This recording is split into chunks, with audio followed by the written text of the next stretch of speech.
नमस्कार दोस्तों, आपके अपने चैनल हमारे संस्कार में आपका बहुत बहुत स्वागत है। आज हम आपके लिए लेकर आए हैं आश्विन मास महात्म्य अध्याय 5। लेकिन उससे पहले अगर आप हमारे चैनल पर नए हैं और अभी तक आपने चैनल को सब्सक्राइब नहीं किया है तो आप सभी से हाथ जोड़कर निवेदन है, प्लीज़ हमारे चैनल को सब्सक्राइब करें, वीडियो को लाइक करें, ज़्यादा से ज़्यादा शेयर करें ताकि इन कथा कहानियों का लाभ दूसरे लोगों को भी मिल सके। बेल आइकन को दबाना ना भूलें ताकि हमारी आगे आने वाली सभी वीडियो की जानकारी आपको नोटिफिकेशन के ज़रिए मिल जाया करे। कमेंट्स बॉक्स में प्यारे प्यारे कमेंट्स भी लिखा कीजिए। जय श्री कृष्ण, राधे राधे, हर हर महादेव लिखना भी ना भूलें।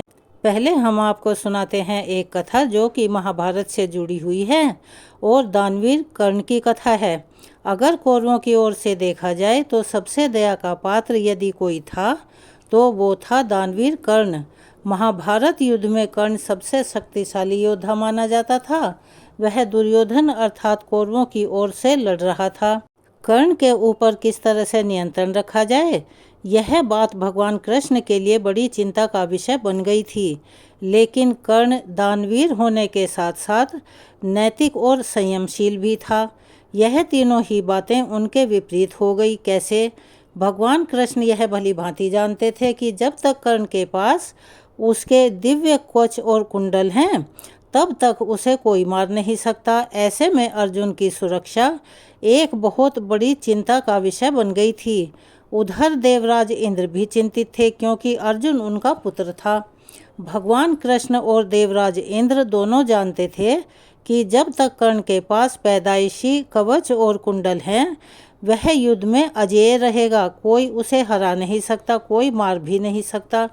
तब भगवान कृष्ण ने देवराज इंद्र को एक उपाय बताया और फिर देवराज इंद्र एक ब्राह्मण के वेश में वहां पहुंच गए। कर्ण के द्वारा देवराज इंद्र भी सभी के साथ पंक्ति में जाकर खड़े हो गए क्योंकि यह कर्ण का रोज का नियम था। वह हर दिन कुछ न कुछ दान जरूर दिया करता था। जो भी उनके द्वार पर आया हुआ कोई भी व्यक्ति कभी खाली हाथ नहीं लौटता था। जब देवराज इंद्र की बारी आई तो दानी कर्ण ने पूछा, विप्रवर आज्ञा दीजिए, किस वस्तु की इच्छा करके आप मेरे द्वार पर आए हैं? ब्राह्मण के वेश में देवराज इंद्र कहने लगे, हे महाराज, मैं बहुत दूर से आपकी प्रसिद्धि सुनकर आया हूँ। कहते हैं कि आपके जैसा दानी तो इस धरती पर कोई दूसरा है ही नहीं और ना ही कभी होगा। तो मुझे आशा ही नहीं बल्कि पूर्ण विश्वास है कि जो वस्तु मुझे चाहिए वह आप मुझे अवश्य ही दे देंगे। फिर भी मन में कोई शंका न रहे, इसीलिए आप पहले संकल्प कर लीजिए, इसके बाद ही मैं आपसे मांगूंगा। नहीं तो अगर आप कहें तो फिर मैं खाली हाथ ही लौट जाता हूँ।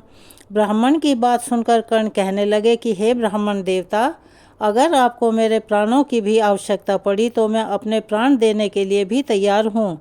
तब ब्राह्मण के वेश में इंद्र ने और भी विनम्रतापूर्वक कहा कि नहीं नहीं राजन, आपके प्राणों की कामना हम नहीं करते, बस हमें तो इच्छित वस्तु मिल जाए तो हमें आत्म शांति मिले।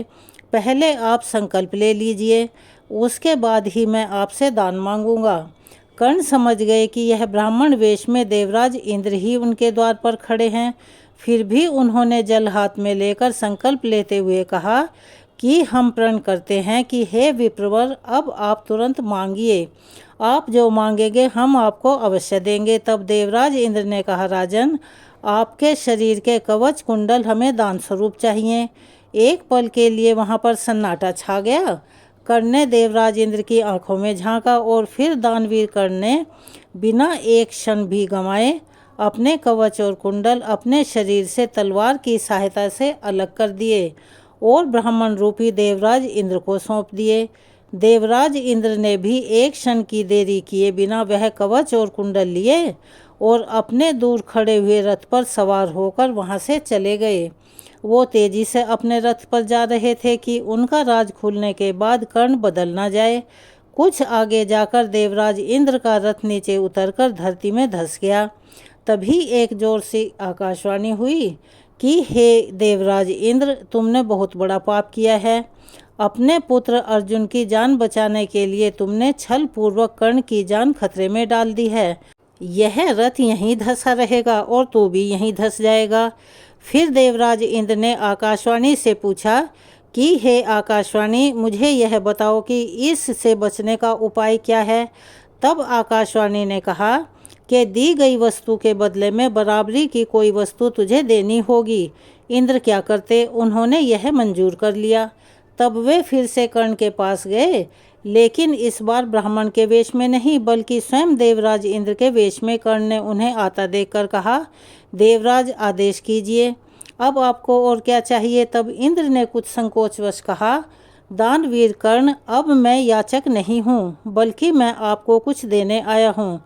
कवच कुंडल को छोड़कर आपको जो कुछ भी मांगना हो वो आप मुझसे मांग सकते हैं। देवराज की बात सुनकर दानवीर कर्ण ने कहा, देवराज, मैंने आज तक कभी किसी से कुछ नहीं मांगा और ना ही मुझे कुछ चाहिए। कर्ण तो सिर्फ दान देना जानता है, लेना नहीं। तब इंद्र ने विनम्रतापूर्वक कहा, महाराज कर्ण, आपको कुछ तो मांगना ही पड़ेगा, नहीं तो मेरा रथ और मैं यहाँ से नहीं जा सकते हैं। आप कुछ मांगेंगे तो मुझ पर बड़ी कृपा होगी। आप जो कुछ भी मांगेंगे मैं देने को तैयार हूँ।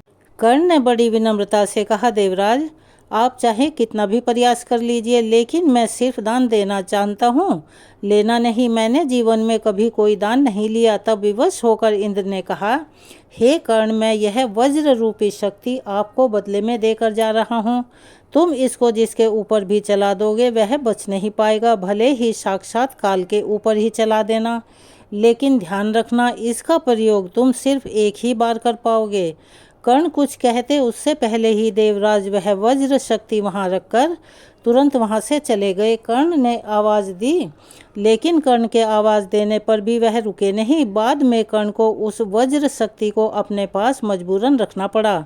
लेकिन जैसे ही इधर दुर्योधन को पता चला कि कर्ण ने अपने दिव्य कवच और कुंडल दान में दे दिए हैं, तब दुर्योधन को मूर्छा ही आ गई। उसको हस्तिनापुर का राज्य हाथ से जाता हुआ दिखने लगा, क्योंकि जब तक कर्ण दुर्योधन की सेना में था तब तक दुर्योधन सबको जीत सकता था। कर्ण के सहयोग से ही वह महाभारत का युद्ध लड़ने के लिए कुरुक्षेत्र के मैदान में उतरा था। अगर दुर्योधन को कर्ण का सहारा नहीं होता तो वह कभी भी महाभारत का युद्ध लड़ने की हिम्मत कर ही नहीं सकता था। दानवीर कर्ण यह अच्छे से जानता था, अगर उनके कवच और कुंडल दान में ले लिए जाएं तो फिर उनमें शक्ति ही नहीं बचेगी। ऐसा लगेगा मानो उनके प्राण ही किसी ने हर लिए हों। तो यह थी दानवीर कर्ण की कहानी। अब हम आपको सुनाते हैं आज के अध्याय। श्री हरि कहते हैं, हे देवी, अब सब लोगों द्वारा सम्मानित 5वें अध्याय का महात्म्य मैं संक्षेप से बतलाता हूँ, ध्यानपूर्वक सुनो। मद्र देश में पूर्व कुत्स नामक एक नगर था। उसमें पिंगल नामक एक ब्राह्मण रहा करता था। वह वेद पाठी ब्राह्मणों के विख्यात वंश में, जो सर्वथा निष्कलंक था, उत्पन्न हुआ था, किंतु अपने कुल के उचित वेद शास्त्रों के स्वाध्याय को छोड़कर ढोल आदि बजाते हुए उसने नाच गाने में मन लगा लिया था। गीत, नृत्य और बाजा बजाने की कला में वह खूब मेहनत करके निपुण हो गया था और उसने प्रसिद्धि प्राप्त कर ली थी और उसी से उसका राजभवन में भी प्रवेश हो गया था। अब वह राजा के साथ रहने लगा और पराई स्त्रियों को बुला बुलाकर उनका उपभोग करने लगा। स्त्रियों के सिवा और कहीं उसका मन नहीं लगता था। धीरे धीरे अभिमान बढ़ जाने से उछकल होकर वह एकांत में राजा से दूसरों के दोष बतलाने लगा था। पिंगल की एक पत्नी थी जिसका नाम था अरुणा। वह नीच कुल में उत्पन्न हुई थी और कामी पुरुषों के साथ विहार करने की इच्छा से सदा उन्हीं की खोज में घूमा करती थी। उसने अपने ही पति को अपने मार्ग का कांटा समझकर एक दिन आधी रात में घर के भीतर ही उसका सिर काटकर उसे मार डाला और उसकी लाश को जमीन में गाड़ दिया। इस प्रकार प्राणों से मुक्त होने पर वह यमलोक में जा पहुंचा और भीषण नरकों का उपभोग करके एक निर्जन वन में गिद्ध बना। अरुणा भी भगंदर रोग से अपने सुंदर शरीर को त्याग कर घोर नरक भोगने के बाद उसी वन में सुखी हो गई। एक दिन वह दाना चुगने की इच्छा से इधर उधर फुदक रही थी। इतने में ही उस गिद्ध ने पूर्व जन्म के बैर का स्मरण करके उसे अपने तीखे नखों से फाड़ डाला। शुकी अर्थात तोती घायल होकर पानी से भरी हुई मनुष्य की खोपड़ी में जा गिरी। गिद्ध फिर से उसकी ओर झपटा। इतने में ही जाल फैलाने वाले बहेलिये ने उसे भी बाणों का निशाना बना दिया। उसकी पूर्व जन्म की पत्नी शुकी उस खोपड़ी के जल में डूबकर अपने प्राण त्याग चुकी थी। फिर वह क्रूर पक्षी भी उसी में गिरकर डूब गया। तब यमराज के दूत उन दोनों को यमराज के लोक में ले गए। वहां अपने पूर्व जन्म के पाप कर्मों को याद करके दोनों ही बड़े डर रहे थे। इसके बाद यमराज ने जब उनके घृणित कर्मों पर नजर डाली, तब उन्हें पता चला कि मृत्यु के समय अचानक खोपड़ी के जल में स्नान करने से इन दोनों के ही पाप नष्ट हो चुके हैं। तब उन्होंने उन दोनों को मनोवांछित लोक में ले जाने की आज्ञा दी। यह सुनकर अपने पापों को याद करते हुए वे दोनों बड़े आश्चर्य में पड़ गए। फिर धर्मराज के पास जाकर उनके चरणों में प्रणाम करके पूछने लगे कि हे भगवान, हम दोनों ने पूर्व जन्म में बहुत घृणित पाप इकट्ठा किए थे, फिर हमें मनोवांछित लोकों में भेजने का क्या कारण है, बताइए। यमराज ने कहा, सुनो, गंगा के किनारे वट नामक एक उत्तम ब्रह्मज्ञानी रहा करते थे। वे एकांत सेवी, ममता रहित, शांत, विरक्त और किसी से भी द्वेष न रखने वाले थे। हर दिन गीता के 5वें अध्याय का जप करना उनका सदा का नियम था। 5वें अध्याय को सुन लेने पर महापापी पुरुष भी सनातन ब्रह्म का ज्ञान प्राप्त कर लेता है। उसी पुण्य के प्रभाव से शुद्ध चित्त होकर उन्होंने अपने शरीर का परित्याग किया था।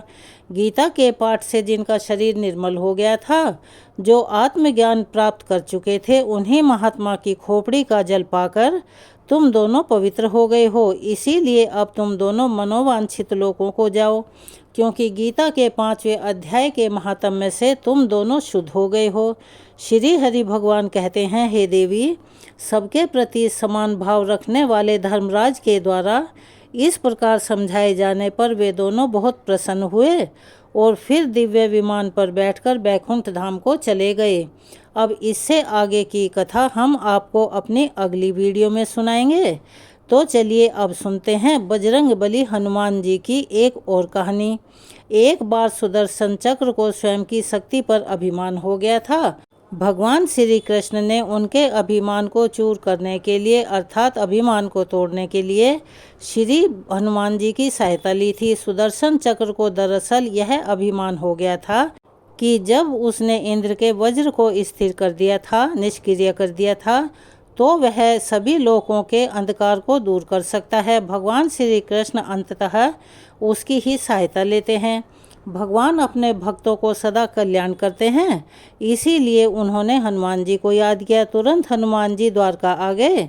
अपनी शक्ति के द्वारा वे ये जान गए थे कि भगवान ने उन्हें क्यों बुलाया है। भगवान श्री कृष्ण और श्री राम दोनों एक ही हैं, वह यह भी जानते थे। इसीलिए सीधे दरबार में नहीं गए और कुछ कौतुक करने के लिए बगीचे में चले गए। वहाँ बगीचे में लगे हुए वृक्षों के फल तोड़ने लगे। कुछ खाए, कुछ फेंक दिए, कुछ वृक्षों को उखाड़ फेंका, कुछ को तोड़ डाला। इस तरह सुंदर वाटिका को वीरान बना दिया। फल तोड़ देना और फेंक देना हनुमान जी का उद्देश्य नहीं था। वे तो भगवान श्री कृष्ण की संकेत से ही यह सब कौतुक कर रहे थे। यह बात भगवान कृष्ण तक पहुंची कि किसी वानर ने राजमहल की वाटिका को उजाड़ दिया है। भगवान कृष्ण ने सेनाध्यक्ष को बुलाया और कहा, आप सेना के साथ जाइए और उस वानर को पकड़कर ले आइए। भगवान कृष्ण मन ही मन मुस्कुरा रहे थे। उधर सेनाध्यक्ष सेना सहित तुरंत ही वाटिका पहुँचे और उन्होंने हनुमान जी को ललकार कर कहा, बाग क्यों उजाड़ रहे हो, फल क्यों तोड़ रहे हो, चलो तुम्हें श्री कृष्ण बुला रहे हैं। हनुमान जी ने सेनाध्यक्ष से कहा, मैं किसी कृष्ण को नहीं जानता, मैं तो सिर्फ श्री राम का सेवक हूँ, जाओ कह दो मैं नहीं आऊँगा। हनुमान जी की बात सुनकर सेना अध्यक्ष क्रोधित होकर बोले, तुम नहीं चलोगे तो मैं तुम्हें पकड़कर ले जाऊंगा। हनुमान जी ने सेना अध्यक्ष को पूंछ में दबोच कर दूर राजमहल की तरफ फेंक दिया। सेना अध्यक्ष ने किसी तरह दरबार में पहुंचकर भगवान को बताया कि भगवान, वह कोई साधारण वानर नहीं है, मैं उसे पकड़कर नहीं ला सकता। फिर श्री कृष्ण ने हनुमान जी को कहलवा भेजा कि श्री राम बुला रहे हैं तथा सुदर्शन चक्र को आदेश दिया कि हे सुदर्शन जी, आप द्वार पर रहना, कोई बिना आज्ञा के अंदर ना आने पाए, और अगर कोई बिना आज्ञा के अंदर आने का प्रयास करे तो आप उनका वध कर देना। श्री कृष्ण समझते थे कि श्री राम का संदेश सुनकर तो हनुमान जी एक पल भी नहीं रुक सकते। जैसे ही यह संदेश बजरंग बली हनुमान जी तक पहुंचा तो उन्होंने एक पल की भी देरी नहीं लगाई और पहुंच गए दरबार के द्वार पर। वहां पर सुदर्शन खड़े हुए थे। कहने लगे, रुको, बिना आज्ञा के तुम अंदर नहीं जा सकते। और जब भगवान श्री राम बुला रहे हों तो हनुमान जी बिल्कुल भी देरी बर्दाश्त नहीं कर सकते। हनुमान जी ने सुदर्शन को पकड़ा और इलायची की तरह दाढ़ में दबाकर मुंह में रख लिया। भगवान श्री राम के स्वरूप में श्री कृष्ण जी सिंहासन पर बैठ गए। सिंहासन पर बैठे श्री राम को देखकर हनुमान जी भगवान के चरणों में नतमस्तक हो गए। भगवान ने हनुमान जी को गले लगा लिया। तब भगवान श्री कृष्ण ने, जो कि श्री राम के वेश में थे, हनुमान जी से पूछा, हे हनुमान, तुम अंदर कैसे आए? तुम्हें किसी ने रोका नहीं? हनुमान जी ने उत्तर दिया, रोका था भगवान सुदर्शन ने, और मैंने सोचा आपके दर्शनों में विलंब होगा, इसीलिए मैं उनसे उलझा नहीं, बस मैंने उन्हें अपने मुंह में दबा लिया। ऐसा कहकर हनुमान जी ने मुंह से सुदर्शन को बाहर निकालकर प्रभु के चरणों में डाल दिया। सुदर्शन चक्र का घमंड अब चूर चूर हो चुका था। श्री कृष्ण यही चाहते थे। भगवान श्री कृष्ण ने हनुमान जी को हृदय से लगा लिया। हृदय से हृदय की बात हुई और भगवान ने हनुमान जी को विदा कर दिया। इस तरह भगवान के निकट वही रह सकता है जिसके अंदर अहम नहीं हो, अर्थात जो मैं से रहित होकर ना मैं जान लेता हो, अर्थात नमः को जान लेता हो, वही भगवान के निकट रह सकता है। नमः का अर्थ ही है कि मैं कुछ नहीं हूँ, बल्कि परमेश्वर ही सर्वत्र हैं। उन्हीं परमेश्वर को मैं बारंबार नमन करता हूँ। इसीलिए भगवान की भक्ति करने से पहले अपने अंदर के अभिमान को हम सभी को दूर करना होगा। कुछ रुपए दान करने वाला अगर बार बार सबसे यह कहता फिरे कि उसने ऐसा किया है, तो उससे बड़ा मूर्ख और कोई नहीं है। और बहुत से लोग ऐसे भी हैं जो हर महीने लाखों का दान करते हैं, लेकिन उसका कहीं जिक्र तक नहीं करते और ना करने देते हैं। वास्तव में ज़रूरतमंद और पीड़ित की सहायता ही दान है और पुण्य है। ऐसे लोगों पर माँ सरस्वती की और भगवान श्री कृष्ण की हमेशा कृपा बनी रहती है। एक पुरानी कहावत भी है कि दान ऐसे करना चाहिए कि एक हाथ दे तो दूसरे को पता ना चले। इसी बात को हमेशा ध्यान में रखना चाहिए। यह थी आज की कथा। आपको कैसी लगी? कमेंट्स बॉक्स में अपनी राय अवश्य ही लिखें। वीडियो को लाइक करके ज़्यादा से ज़्यादा शेयर करें। अगर आप हमारे चैनल पर नए हैं और अभी तक आपने चैनल को सब्सक्राइब नहीं किया है तो प्लीज़ हमारे चैनल को सब्सक्राइब करें। कमेंट्स बॉक्स में जय श्री कृष्णा, राधे राधे, हर हर महादेव लिखना ना भूलें। अपना सहयोग और प्यार हमें ऐसे ही प्रदान करते रहें। बेल आइकन को भी दबाना ना भूलें ताकि हमारी आगे आने वाली वीडियो की जानकारी आपको मिल जाया करे। धन्यवाद।